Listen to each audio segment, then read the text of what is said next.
All right, welcome to another Saturday update. What have I been up to this week? Well, right out of the gate, I've got probably one of the most tragic, most awful things that you could ever have happen to a guy. I am getting a head cold. Don't freak out, everybody. I'm sure I'll be okay. It's just a head cold, but we all know how rough a man's cold is when he gets a cold. Women don't understand this. It is such a terrible thing. I liken it to childbirth. I really think it's that powerful of an illness for a guy. So obviously I'm kidding, but I do have a head cold. My nose is running, my feet smell. My dad used to say I was built backwards when that happened. But what have I been up to? So we got the barn door moving along here. I've got the door casing in, I've got the trim cut, and maybe y'all knew this, but it was a shocker to me that every grandchild has to have a toy box. So that's what this is here. I was told that we had to build him a toy box. Let me move the camera just a little bit so that you can see what's up here. So we've got sides, backs, and we're moving right along with a toy box. So we got that going on. And what else? I can show you this guy here, kind of. I've got this sign for my brother-in-law coming along. I'm not going to show you the front side because he is actually a supporter of the Hinkle Shop, and I don't want him to see the front side. So Dan, you're going to have to wait. You're not going to get to see what it looks like until it's complete. Now, these guys here, I just wanted to point out a little trick that I did here. If you can see it in the camera, I'll move in a little bit.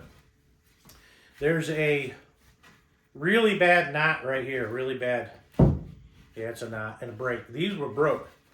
Well, because I'm building that thing with all scrap material, for lack of a better word, this thing was built from all of pallets and things from work. So it's going back to work in a different form and a whole lot better form than it came here. But anyway, back to this. So here's a trick that I do with these. This is a paint project.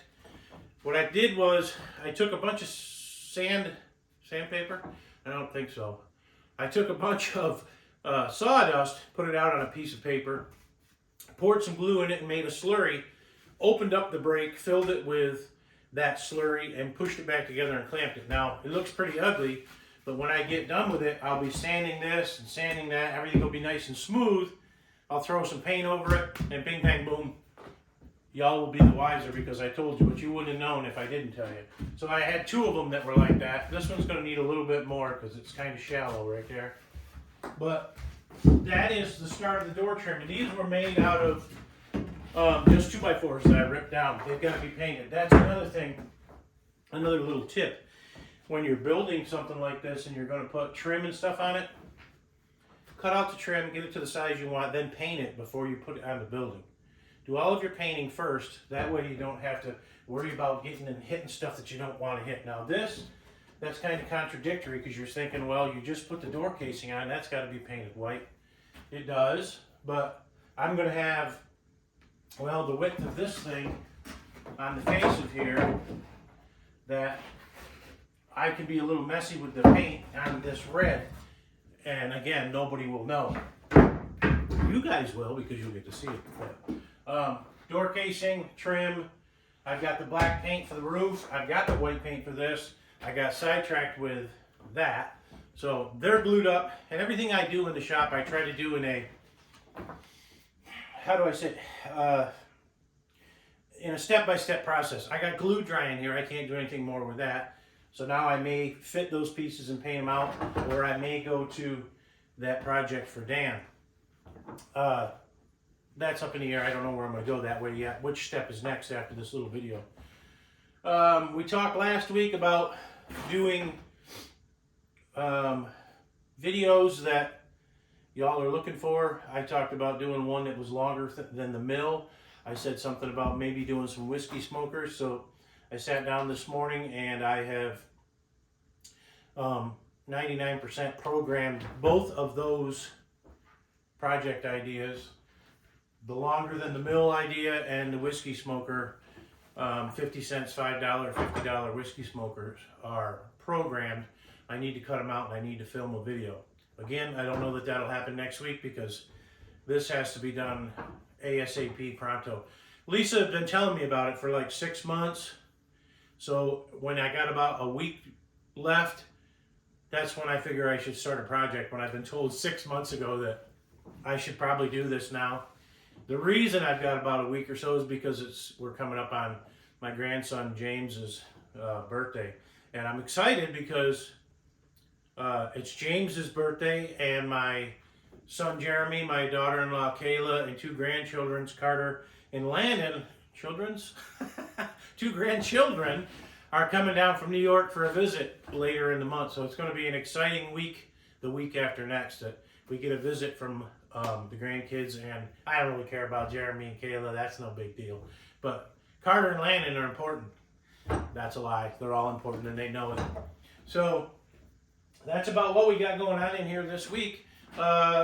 Rainy day yesterday, not so much rain today, but it's about 40 degrees down here in North Carolina. That's why I got this winter hat on. I know for some of you, Sam Coleman and Mitz, who are up there in the North Country fighting the good fight, that's nothing. 40 degrees, you'd be out here in a t-shirt. But my blood's gotten thin since I've come down here to North Carolina.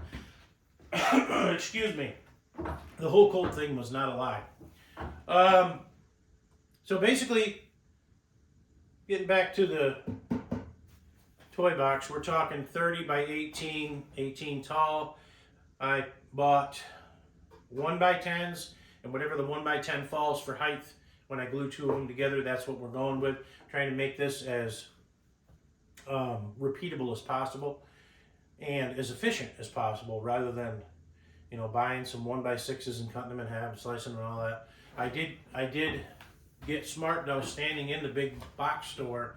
I was going to do 1x6s for glue ups, and I thought 3 1x6s, that's 2 seams. If I do a 1x10, that's 1 seam, and I actually get a little more height. So think about those things when you're buying your lumber.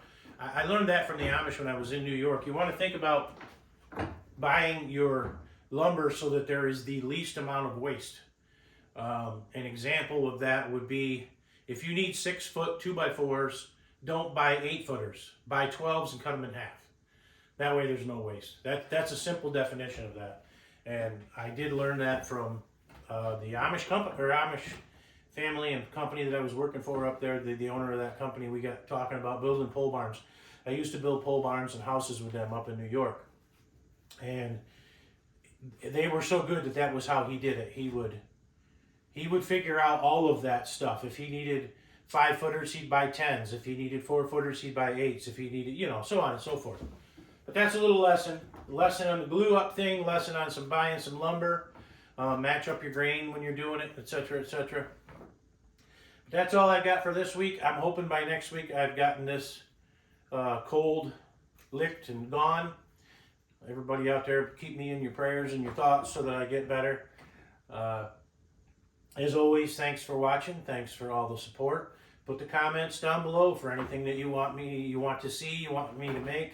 I'm still getting some good feedback on that V-carve inlay video.